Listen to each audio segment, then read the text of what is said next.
Jadi, belum lama ini bocor sebuah dokumen rahasia militer Amerika yang dilaporin sama harian Sunday Guardian. Isinya bikin kaget. Militer Amerika minta blanket overflight clearance alias izin lintas udara menyeluruh di wilayah udara kita, Indonesia. Blanket overflight itu ibarat lo ngasih kunci gembok rumah lo ke tetangga. Jadi pesawat militer Amerika bisa lewat, entah buat operasi darurat, respons krisis, atau latihan tanpa perlu ribet ngajuin izin satu persatu. Enak bener ya? Isu ini makin panas karena waktunya pas banget. Dokumen ini disebut-sebut udah masuk tahap kesepakatan prinsip waktu Presiden Prabowo ketemu Donald Trump di Washington bulan Februari lalu. Belum lagi ditambah momen Bapak Menhan kita, Syafri Syamsuddin, neken perjanjian kemitraan sama Menhan AS Pete Hegseth di Pentagon. Publik langsung nanya, wah masa langit kita diobrol? Eits, tapi tenang dulu. Kemenhan langsung buka suara. Lewat keterangan resminya, mereka menegaskan kalau draft soal overflight ini belum final, belum mengikat, dan masih dikaji secara internal. Malah beredar kabar ada tarik urat dikit antara Kemenlu dan Kemenhan di Jakarta.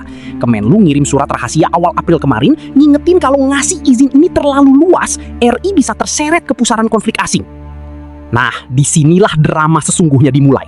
Siapa yang paling uring-uringan kalau pesawat tempur AS bebas warawiri di sekitar Laut Cina Selatan dan Asia Tenggara? Betul sekali, Tiongkok. Lewat juru bicara Kementerian Luar Negerinya, Guo Jiakun, Cina angkat bicara secara terbuka.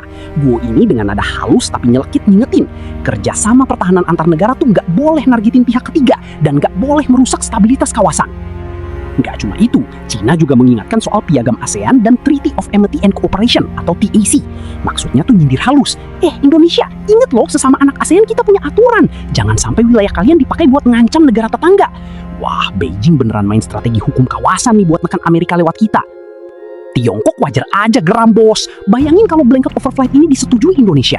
Bomber B-2 dan F-35 Amerika bisa dengan bebas berseliweran di langit Depok, langit Bekasi, langit Jonggol, dan langit-langit kontrakan kalian yang bocor dan udah nunggak 3 bulan. Hehehe.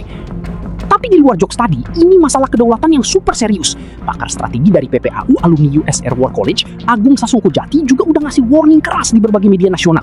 Kalau kita kasih blanket overflight ke Amerika, nanti negara lain kayak Rusia, Cina, atau Australia bakal minta perlakuan yang sama. Gawat kan? Belum lagi risiko intelijen. Ruang udara kita itu aset geostrategis paling mahal. Kita ini ada di persimpangan Samudra Pasifik dan Hindia. Kalau akses dikasih terlalu murahan, apalagi bebas akses, Indonesia berisiko turun derajat dari pengendali simpul strategis jadi cuma fasilitator koridor. Lewat doang. Rugi bandar kita, bos. Jadi, kesimpulannya gimana? Sampai detik ini, kedaulatan masih ada di tangan kita. Pemerintah RI secara konsisten menekankan prinsip politik luar negeri yang bebas aktif. Boleh kerja sama sana-sini, mungkin Amerika nawarin transfer teknologi militer atau faktor ekonomi, tapi soal langit, NKRI harga mati. Nggak bisa diobrol, gila.